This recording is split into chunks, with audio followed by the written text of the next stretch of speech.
Limiselwe umhla wesithoba kunye noweshumi kwinyanga ezayo ityala lorhwaphilizo lalo wayesakubanga umongameli weli umnumzana Jacob Zuma inkundla ephakamileyo yaseMgungundlovu. Amagqwetha kaMnumzana Zuma afake isicelo sokuba lihlehliswe eli tyala kwinkundla ephakamileyo yaseMgungundlovu ngenxa yokulala ngandletyananye kukaMnumzana Zuma. Lo wayesakubanga umongameli ulele ngandletyananye kulandela ukuya kuhlolwa kwakhe ngokwezempilo. Eli tyala liqhutywe ngoqhagamshelwano lwale mihla virtually kolwasemzini. Onondaba bethu Simphiwe Makhanya noRaymond Mpele bangamehlo neendlebe zethu kweli tyala. Kanti ngoku siqhagamshelana ngqo nentatheli yethu ephuma izandla uSimphiwe Makhanya ekumagumbi ethu esasazo eThekwini eza kusinabisela banzi ngeli tyala likaMnumzana Zuma. Simma sikwamkele khawusixelele nababukeli uqhubeke ntoni namhlanje kweli tyala likaMnumzana Zuma.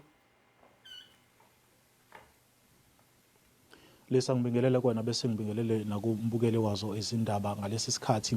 Ngisho nje lesa ukuthi mhlasimbe ngaphambi kokuba sigxile kokwenzeke namhlanje umbukeli uzokhumbula ukuthi loyo oyengumengameli wakuleli umnumzana uJacob Zuma bekulindeleke ukuthi namhlanje kuqalwe ngokusemthethweni ke isicelo sakhe esikhethekile sokuba ke kugudluzwe noma kususwe lowo ongumshushisi wombuso ecaleni lakhe eliphathelene ke nenkohlakalo lapha kubizwa ukuthi arms deal bekulindele ukuthi ke kuqalwe ke namhlanje izethulo zabameli bakhe ukuthi bafake izicelo zokuba ke ahoxiswe umnumzana uadvocate Billy Downer kuleli cala. Kepha ke ngesonto ledlule lesa njengoba ababukeli bazi ukuthi umnumzana uJacob Zuma uyiswe ke esibhedlela no ithimba ke lakhe noma esingathi ke abe foundation bachazele ke ukuthi cha akusikhona ukuthi ngoba ubegula, kepha ikhona ukuthi bekuvele kunohlelo lokuthi ahambe ayoxilongwa kuzona lezi insuku ezikhona njengamanje. Kepha ke ebekwenzekile ke namhlanje ikhona lokho ukuthi ke ithimba labameli bakhe bafake isicelo ngaphambi kwenkantolo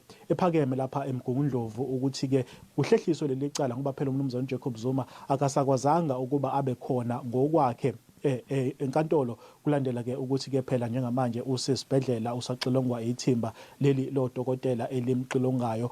Akubanga ke khona ke esingathi ke ukuphikiswa kwaleso sicelo oqhamuke ohlangothweni lombuso, kepha ke umbuso ubalule izinto ezimbalwa othe kuyasikhathaza. Okokuqala ukuthi uthi ukhathazekile ngokuthi ke kuze kube manje akacaci kahle ukuthi ingempela ngempela umnumzana uJacob Zuma ikuphi lokugula okungaka okumqinile nasi ummeli wakhe ke ube esephendula kulokho wathi cha vele kakade akufanele ukuba ke odokotela bakhiphe ulwazi malungana ke nokugula kwesiguli esisuke size phambi kwabo odokotela. Ijaji ke lenqumile namhlanje lisa ukuthi ngomhla ka9 ke kuSeptember leli cala lizoqhubeka, kepha ngaphambi kokuba liqhubeke kuzofanele kube ukuthi ithimba lodokotela leli elixilonga umnumzana uJacob Zuma lilethe ke ubufakazi noma singathi ke umbiko oqukethe ke izathu zokuthi sinjani isimo sakhe sempilo nokuthi ukulungele na ukuba ke ame ngaphambi kwenkantolo ukuze kuqulwe leli cala.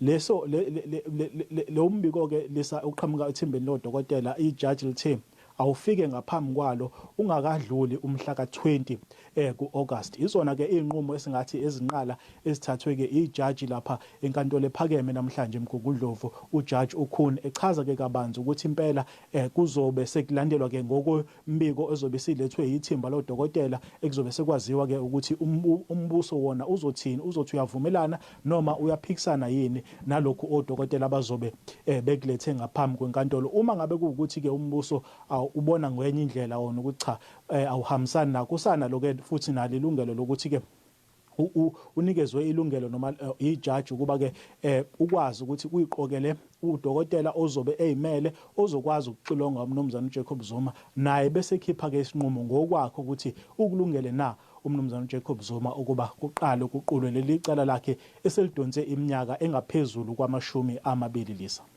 Sibamngazo sibini kugumede lowo ke nguSimphiwe Makhanya esasaza ngqo eseThekwini.